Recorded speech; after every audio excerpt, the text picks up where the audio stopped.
Bonjour mesdames et messieurs, merci de me faire venir dans cet endroit prestigieux, c'est un honneur pour moi et devant une audience si prestigieuse. Donc je vais vous parler de l'ouverture des données de santé en France et je vais commencer déjà par comprendre quelles sont ces bases de données et où elles sont.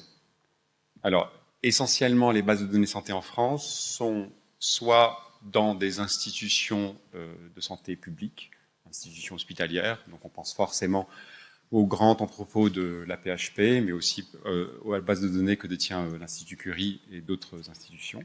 Mais elles sont aussi dans des entreprises privées. Ici, j'ai donné deux exemples, CGDIM et la branche française de Quintiles IMS, qui détient aussi des grosses bases de données santé. Alors, on a une spécificité française qui est jalousée par la plupart des autres pays dans le monde, qui est la base de données du SNIRAM, le Système national d'information interrégime de l'assurance maladie. Qu'est-ce que c'est? C'est la base de données de la carte vitale, la carte verte. C'est-à-dire qu'en fait, c'est pas une base de données santé à proprement parler, c'est une base de données qui a été faite à but comptable pour effectuer les remboursements, mais en pratique, ça contient une information extrêmement riche sur les parcours de soins. Alors, pour parler un petit peu plus précisément de cette base, qu'est-ce qu'elle contient? En fait, c'est un assemblage de plusieurs bases. Au centre, il y a effectivement cette base de données comptable, qu'on appelle le DCIR, données de consommation interrégime, qui est le gros morceau de la base de données SNIRAM. Associé à cette base, chaîné à cette base, il y a aussi une base de parcours hospitalier, le PMSI, Programme de modélisation des systèmes d'information, et il y a plein de petites bases. Alors, pas petites par leur importance, elles contiennent une information extrêmement importante, mais petites par leur taille par rapport à la taille du DCIR. Donc notamment la base Hippocrate qui permet d'identifier les affections longue durée. Quelques chiffres. Le SNIRAM, c'est 65 millions de personnes. Alors ça, c'est ça qui en fait une base de données unique. Imaginez que les plus grosses mutuelles américaines, c'est 8 millions de personnes. Donc 65 millions de personnes, c'est une base qui est connue dans le monde entier, que les GAFA auraient avec grand plaisir. C'est 1,2 milliard feuilles de soins, alors feuilles de soins papier ou électroniques par an, 11 millions de séjours hospitaliers, et c'est vraiment de données massives, c'est du big data, c'est 300 téras de données qui sont gérées par la Caisse nationale d'assurance maladie des travailleurs salariés, la CNAM-TS. C'est une base de données donc d'une richesse inouïe, dont l'analyse peut avoir potentiellement un impact extrêmement fort. Je vais vous donner quelques exemples de choses qui ont été faites, et notamment ce que la CNAM a déjà fait sur cette base-là. Donc, quelques exemples, il y en a de nombreux. En 2013, la CNAM a établi un lien entre le risque d'embolie pulmonaire et la prise de pilules troisième génération. 2014, la CNAM a fait une cartographie de 54 pathologies. Alors, qu'est-ce que ça veut dire? Ils ont réuni pour chaque pathologie des experts qui ont identifié des requêtes, donc c'est vraiment un langage informatique, des requêtes permettant d'identifier des parcours dans le SNIRAM associés à cette pathologie donnée. Donc, par exemple, pour le HIV, c'est une requête de 50 critères qui va permettre d'identifier des parcours HIV dans l'ensemble des assurés.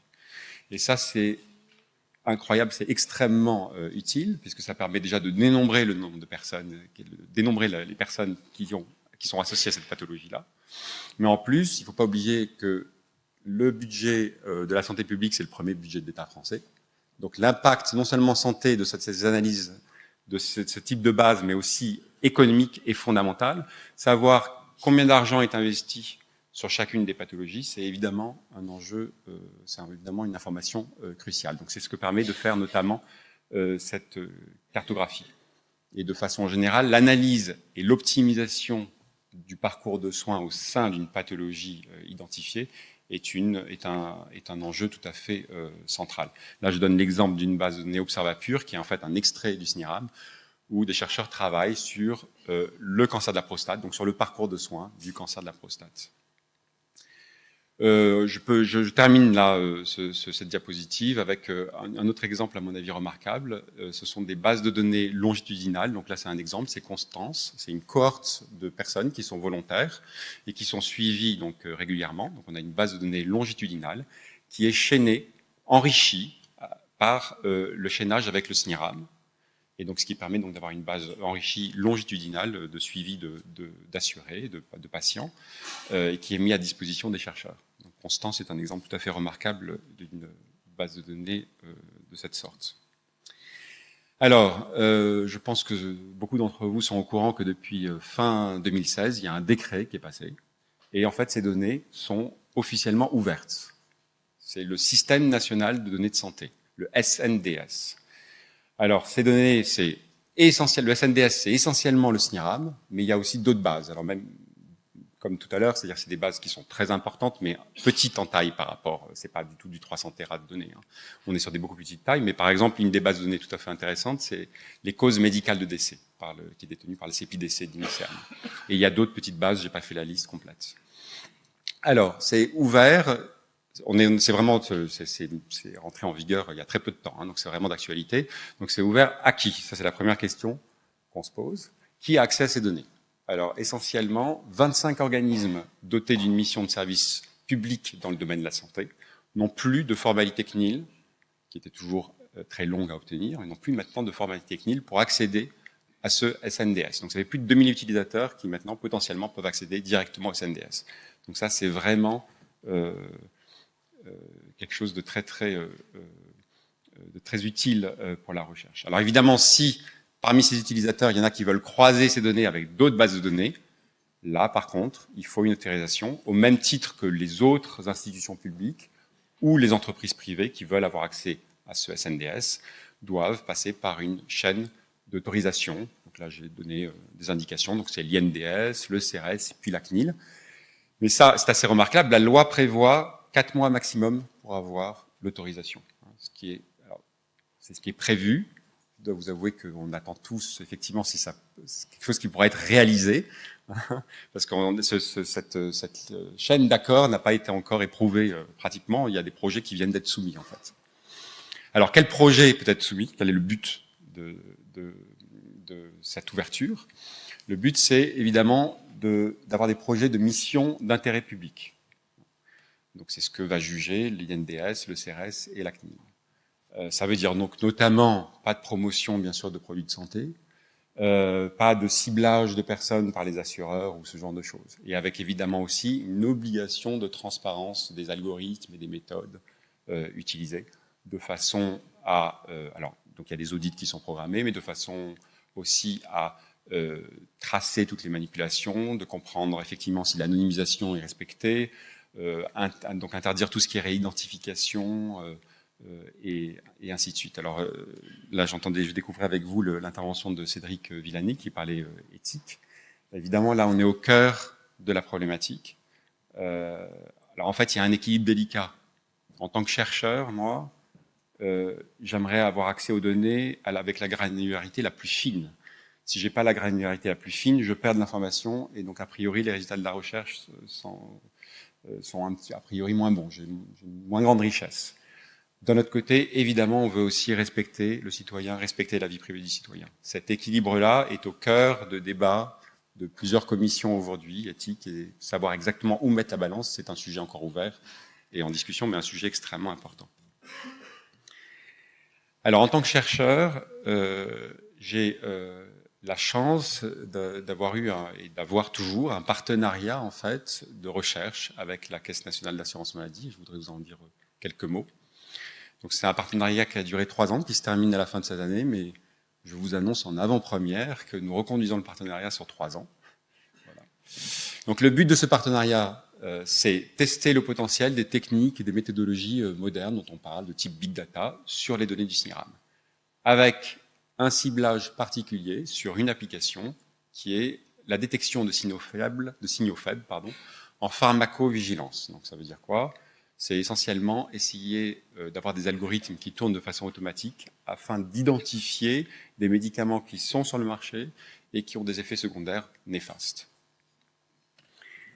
Alors, aujourd'hui, un petit bémol sur l'infrastructure à la CNAM et qui gère donc le SNDS aujourd'hui et que nous avons un problème que nous avons rencontré, c'est que cette infrastructure n'est pas vraiment adaptée pour faire de l'analyse statistique à grande échelle. De l'analyse statistique, oui, mais de l'analyse statistique de type Big Data, non. aussi bien du point de vue des machines, qui sont des machines, toute l'infrastructure est optimisée pour le but du SNIRAM, qui était la comptabilité. Mais quand on fait de l'analytique, on est obligé de changer l'infrastructure des machines, parce qu'on va distribuer, en fait, on a une trop grande quantité de données, donc on va les distribuer sur plein de petites machines qui sont en cluster. On a besoin de restructurer les données elles-mêmes dans une nouvelle base. On a besoin d'avoir une autre infrastructure logicielle. Et donc, c'est ce qu'on a fait. C'est la première étape de notre partenariat. Ça a été de faire une migration de l'infrastructure. Alors, pas de l'entièreté de la base. Hein, ça aurait été une folie pure. Hein. Quand on traite du big data, il faut commencer par du big data, mais pas si big que ça. On est sur du 5 Tera. Là, on a fait une preuve de concept sur 5 Tera qui est déjà du big data. Hein. Ça nécessite déjà des grosses infrastructures. Donc, infrastructure des données, parce que ce que je ne vous ai pas dit, c'est que le SNIRAM, c'est une base de données d'une complexité effrayante. Vous avez 800 tables qui sont connectées les unes aux autres. Et si vous voulez savoir ce qui est arrivé à une personne, il faut aller parcourir ces 800 tables. Donc, en fait, il a fallu mettre à plat cette base pour avoir un gros tableau avec l'assuré sur une ligne avec tout ce qui lui est arrivé dans sa vie. Une infrastructure machine, justement, horizontale, avec plein de petites machines sur lesquelles on distribue les données, et une infrastructure logicielle pour l'analyse statistique, hein, c'est bien le but ici, qui est aussi mis au goût du jour des techniques modernes. Alors ça, c'est une petite diapositive, mais c'est 2 ans de travail. Ça, c'est 2 ans de travail pour arriver à ça, avec, en parallèle, bien sûr, on a travaillé sur les modèles statistiques dont je vais vous présenter les résultats dans un instant, mais c'est 2 ans de travail, et aujourd'hui, c'est une équipe de 7 personnes à temps plein et 4 chercheurs à temps partiel. Donc ça demande, et on pourrait être le triple, il n'y aurait pas de problème, on aurait de quoi s'occuper. Hein. Alors, en pratique, je vous ai dit qu'on a travaillé en pharmacovigilance. Alors, quand on fait de la pharmacovigilance, les outils standards de pharmacovigilance, c'est de se poser une question précise. Est-ce que tel médicament fait tel effet secondaire? À ce moment-là, il y a des modèles de biostatistiques standards qui marchent très bien, dont les équipes de statisticiens de la CNAM sont vraiment des experts.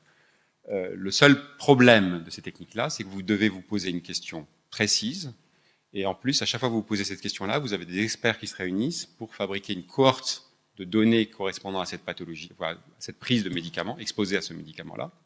Et ça prend plusieurs mois de travail. Donc c'est hors de question de se poser de façon aveugle cette question-là sur tous les médicaments et sur beaucoup d'effets secondaires. Donc le but pour nous, c'était de faire un algorithme automatique de dépistage, étant donné un effet secondaire, de faire un algorithme automatique de dépistage de médicaments qui provoquerait cet effet secondaire, donc de faire une sorte de coup de projecteur sur un médicament qui serait ensuite étudié de façon standard par des algorithmes de biostatistique. Alors, pour commencer, on a fait donc de nouveaux modèles statistiques permettant de répondre à cette question. Évidemment, on ne pouvait pas attaquer un sujet ouvert dont on ne savait rien sur le sujet. On a toute une infrastructure à tester, toute une réorganisation de bases de données, de nouveaux modèles statistiques. On a dû aborder un problème connu afin de valider notre approche. Donc c'est ce qu'on a fait. On s'est attaché à un médicament particulier, qui est le pioglitazone, qui est un antidiabétique qui a été retiré du marché en 2011 parce qu'il augmentait les risques de cancer de la vessie.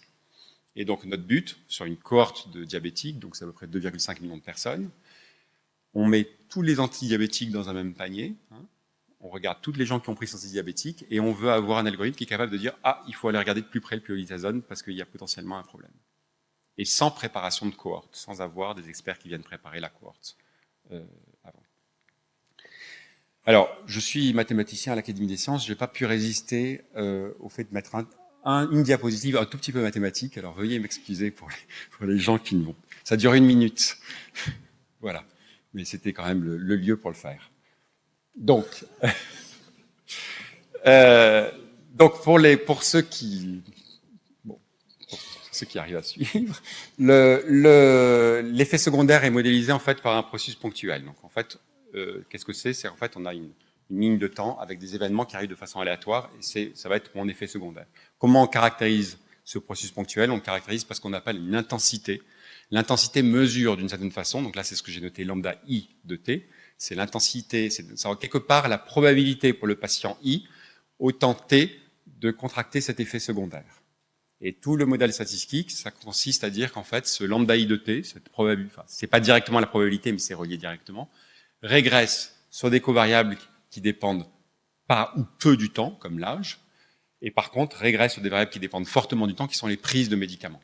Donc c'est ce que vous voyez dans l'équation qui est écrite. Et là, les coefficients C, c'est ce que je cherche. C'est ça qu'on a cherché à faire. On a posé ce modèle-là, on a trouvé une méthode d'optimisation qui permet de calculer ces coefficients C, qui vont dire explicitement une prise de médicament a telle influence dans le temps sur la contraction de l'effet secondaire. Et donc là, je vais vous montrer les premiers résultats qu'on a obtenus, qui vont être sur Internet très prochainement, dans les semaines.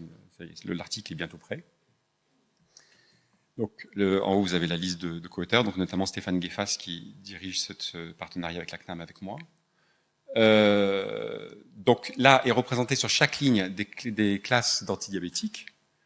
Et les coefficients, donc C2T, donc ce qui m'intéresse, c'est codé en couleur. Donc quand c'est rouge, c'est forte probabilité, et bleu, c'est faible probabilité. Et en abscisse, vous avez le temps après l'exposition. Donc en fait, en 0, c'est la prise du médicament. Et ensuite, quand vous allez sur la droite, eh ben, vous allez voir effectivement l'influence de la prise de médicaments sur l'effet secondaire. Et ce que vous voyez de façon assez nette, je pense, c'est le dépistage du pioglitazone ici. Le modèle indique donc à l'aveugle, il n'y a pas eu de préparation de cohorte, ou très peu par rapport à ce qui est fait naturellement, généralement en biostatistique, a détecté automatiquement dans l'ensemble des médicaments le fait que le pioglitazone favorisait un cancer de la vessie après 2 ans d'exposition. Vous voyez, c'est 24 mois à peu près.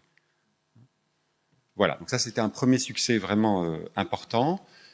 Ça, c'est un cas d'usage sur lequel on connaissait le résultat. Donc maintenant, ben, évidemment, aujourd'hui, on est sur des vrais cas. Alors, j'ai pas de résultat encore à vous montrer. Hein. Tout ça, ça a mis à peu près 3 ans à se faire. Aujourd'hui, quel est le cas d'usage qu'on regarde ben, on regarde en fait la population. On est passé à l'échelle. On est parti de 3,5 millions de diabétiques. Là, on passe à 12 millions de personnes âgées. Et l'effet secondaire qu'on cherche à détecter, c'est la chute. Donc des médicaments qui provoquent, par exemple, des pertes de conscience et qui provoquent une chute chez les personnes âgées. Donc c'est 12 millions de personnes versus 2,5 pour le projet pilote, 1,6 Tera de données par an versus 250 gigas pour le projet pilote sur l'antidiabétique, et ça revient à traiter des milliards de lignes, enfin des tableaux avec des milliards de lignes. Hein. Donc là, bah, les équipes sont aujourd'hui encore là, maintenant en train de travailler là-dessus. J'espère qu'on pourra présenter des résultats prochainement. Alors, il y a une très grande classe de médicaments là. On a plus de 100 médicaments qu'on analyse simultanément. Faire ça médicament par médicament avec des analyses standards de biostatistiques, ça serait juste inimaginable. Ça prendrait des années et des années de travail. Donc encore une fois, nous, l'idée, c'est de mettre un coup de projecteur sur certains médicaments qui seront ensuite, quitte à se tromper de temps en temps. Hein. C'est-à-dire qu'on peut imaginer mettre des coups de projecteurs sur des médicaments qui font rien du tout. Par contre, il ne faut pas qu'on loupe des médicaments qui font quelque chose. Ça, c'est la chose importante. Voilà, j'arrive à la fin de cet exposé pour laisser place aux questions. Je voudrais juste vous mentionner le fait que donc, notre partenariat continue. Je ne peux pas vous dire exactement, on est en discussion sur les sujets réels qu'on va traiter, sur les sujets de recherche. On va ouvrir à plusieurs sujets. Donc bien sûr, on va continuer sur la pharmacovigilance, puisque maintenant on a des algorithmes qui tournent, donc on va en tirer parti. Il est question d'autres sujets, j'en ai mis ici quelques-uns, je ne sais pas exactement lesquels on va retenir. Le parcours de soins est évidemment un sujet extrêmement important. Imaginez, dans le domaine de l'intelligence artificielle, on ne sait pas faire grand-chose en parcours, en grandes données. C'est-à-dire que vous avez, je parlais des diabétiques, imaginons qu'on a une cohorte donc, de 3 millions de diabétiques, chacun se fait soigner de façon un petit peu différente. Moi, ce qui m'intéresse déjà, c'est de faire des parcours types. Est-ce que je ne peux pas faire des groupes en isolant, en disant, bah voilà, en gros, il y a cette façon de soigner, cette façon de soigner, cette façon de soigner. Est-ce que déjà, je peux faire de la visualisation de ces millions de parcours de soins? Il n'y a aucun outil qui existe de ce type-là, c'est des problèmes vraiment compliqués, qui sont à la fois informatiques, mais il y a beaucoup de maths aussi derrière. Donc ça, c'est des problèmes que l'on voudrait adresser. Si on arrive à identifier des parcours types de soins de diabète, on pourra savoir lesquels soignent le mieux, lesquels coûtent moins cher, et éventuellement comment changer, transformer un parcours en un autre parcours qui est plus avantageux d'un point de vue de la santé ou autre. Il y a des sujets sur tout ce qui est détection de fraude, donc ça c'est essentiellement opioïdes ou de mésusages. Hein. Je pense que vous avez peut-être tous en tête les articles qui sont parus aux États-Unis avec des consommations d'opioïdes qui sont absolument faramineuses. On n'a pas trop de statistiques en France, on ne sait pas très bien ce qui se passe, donc ça c'est des sujets importants. Il y a d'autres sujets dont j'ai pas parlé ici, mais typiquement par exemple optimiser aussi peut-être des campagnes de prévention. Hein. On veut que les gens consomment par exemple moins d'antibiotiques. Quelle est l'action à faire d'un point de vue microscopique, à une échelle microscopique, pour avoir un impact macro le plus fort possible. Voilà. Il y a énormément de sujets, c'est une base, une richesse énorme. On pourrait travailler à 50, on aurait de quoi faire. Voilà. Bah, écoutez, je vous remercie beaucoup, et si vous avez des questions, j'ai le plaisir de vous répondre.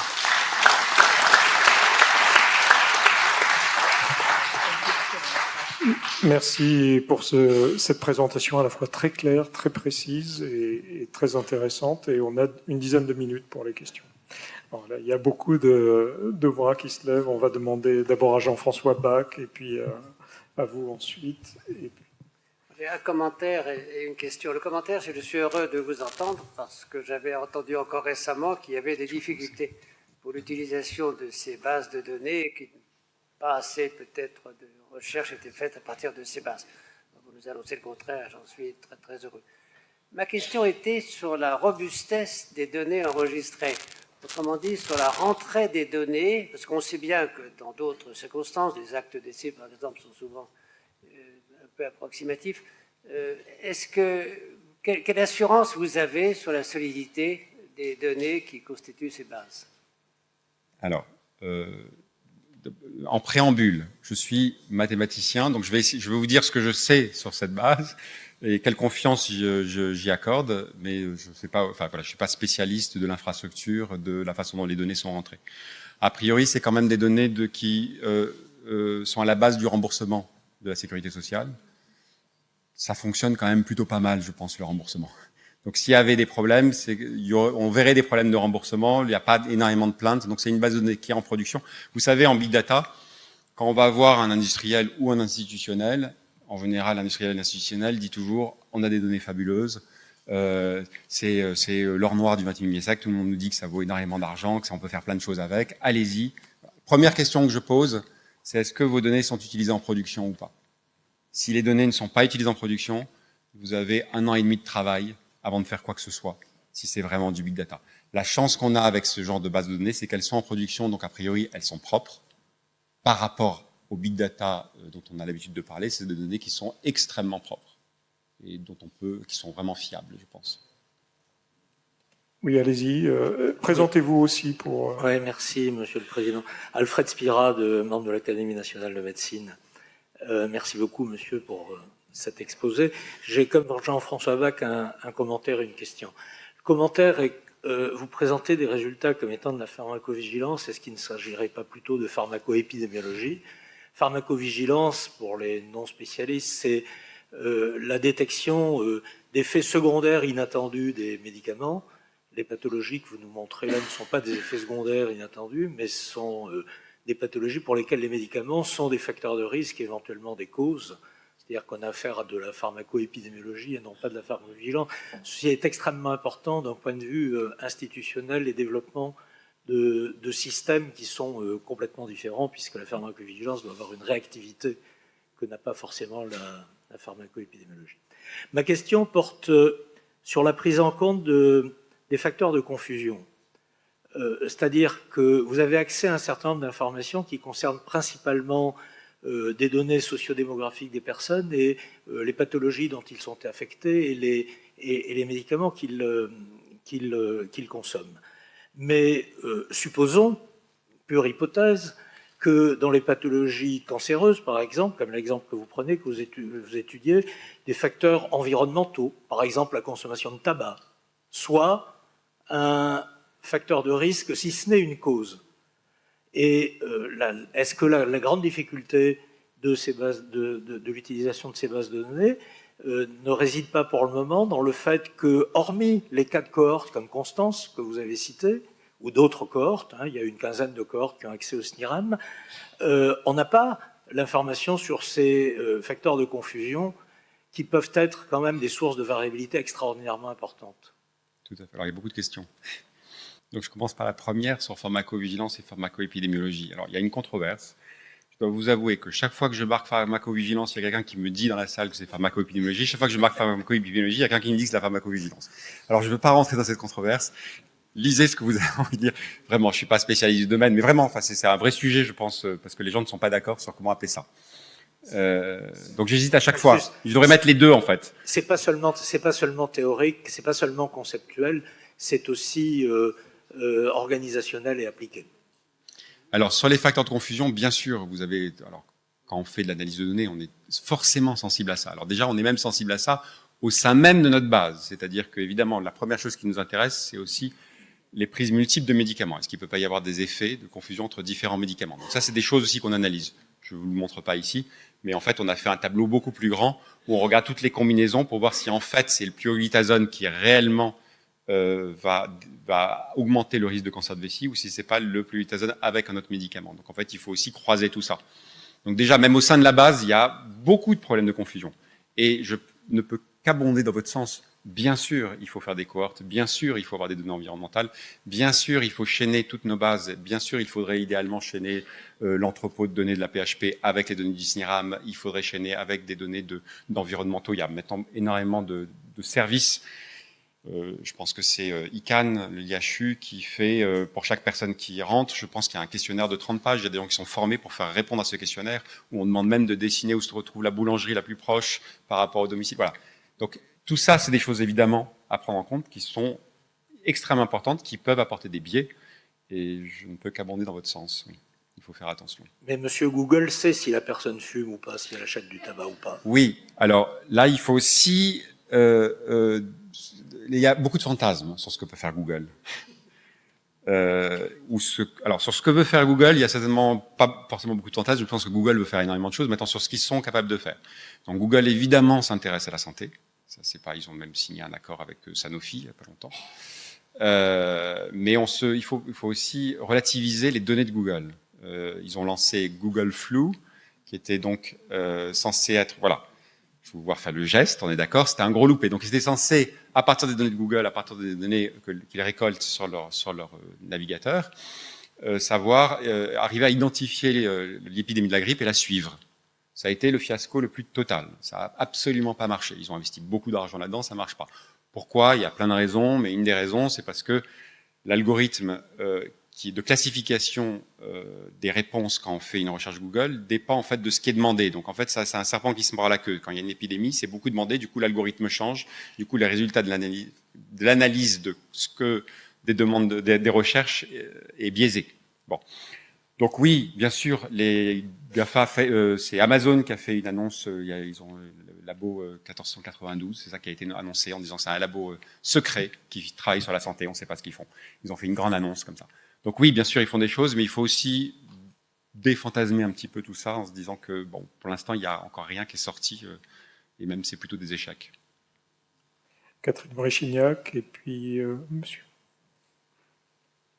Et pour commencer par quelque chose de simple, enfin pour moi qui ne suis pas du tout dans le domaine médical, mais plutôt celui-là. Ah pardon, excusez-moi.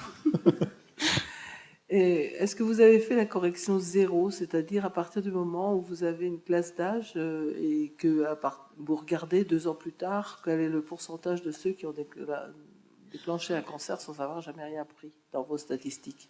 Alors, dans ce que je vous montre ici, on a fait rentrer évidemment l'âge, ce que je vous ai dit, c'est des co-variables qui rentrent en jeu, c'est tout à fait normal. Maintenant, encore une fois, notre but, c'est de faire du dépistage, du screening. C'est-à-dire que c'est pas très grave si je sors plus de médicaments que nécessaire. C'est-à-dire que si j'identifie des médicaments comme problématiques et qui ne sont pas problématiques. Ce qui est grave, c'est si j'en loupe. Voilà.